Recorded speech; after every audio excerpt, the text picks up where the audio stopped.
Saudi আরবে ২১,০০০ অবৈধ প্রবাসীকে গ্রেপ্তার। সৌদি আরবের বিভিন্ন প্রান্তে অভিযান চালিয়ে ২১,০০০-এর বেশি অবৈধ প্রবাসীকে গ্রেপ্তার করেছে দেশটির আইন শৃঙ্খলা বাহিনী। তাদের মধ্যে ৮,৫০০-এর বেশি প্রবাসীকে ইতিমধ্যে নিজ দেশে প্রত্যাবাসন করা হয়েছে। গত এক সপ্তাহে দেশটির নিরাপত্তা বাহিনী অভিযান চালিয়ে ওই প্রবাসীদের গ্রেপ্তার করেছে বলে সৌদি আরবের স্বরাষ্ট্র মন্ত্রণালয় এক বিবৃতিতে জানিয়েছে।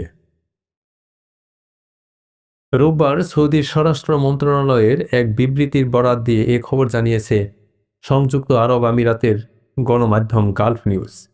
এতে বলা হয়েছে, আবাসন, শ্রম ও সীমান্ত সুরক্ষা আইন লঙ্ঘনের অভিযোগে সৌদি আরবে ২১,৪৭৭ জন প্রবাসীকে গ্রেপ্তার করেছে দেশটির আইন শৃঙ্খলা বাহিনী। গত ৩০ জানুয়ারি থেকে ৫ই ফেব্রুয়ারি পর্যন্ত সৌদি আরবের বিভিন্ন এলাকায় অভিযান চালিয়ে ওই প্রবাসীদের গ্রেপ্তার করা হয়েছে। দেশজুড়ে ব্যাপক নিরাপত্তা অভিযানের অংশ হিসেবে তাদের গ্রেপ্তার করা হয়।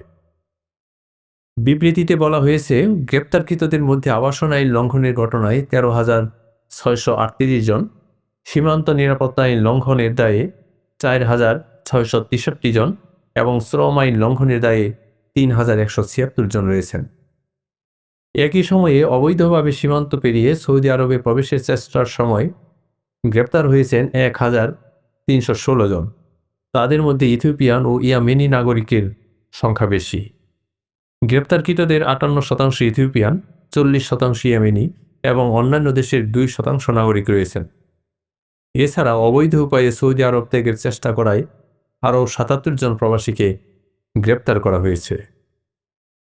মন্ত্রণালয়ের বিবৃতিতে বলা হয়েছে, দেশটিতে বর্তমানে ৩৭,১২০ জন প্রবাসীর বিরুদ্ধে আইনি পদক্ষেপ প্রক্রিয়াধীন রয়েছে। তাদের মধ্যে ৩৩,৫৪৭ জন পুরুষ এবং ৩,৫৭৩ জন নারী।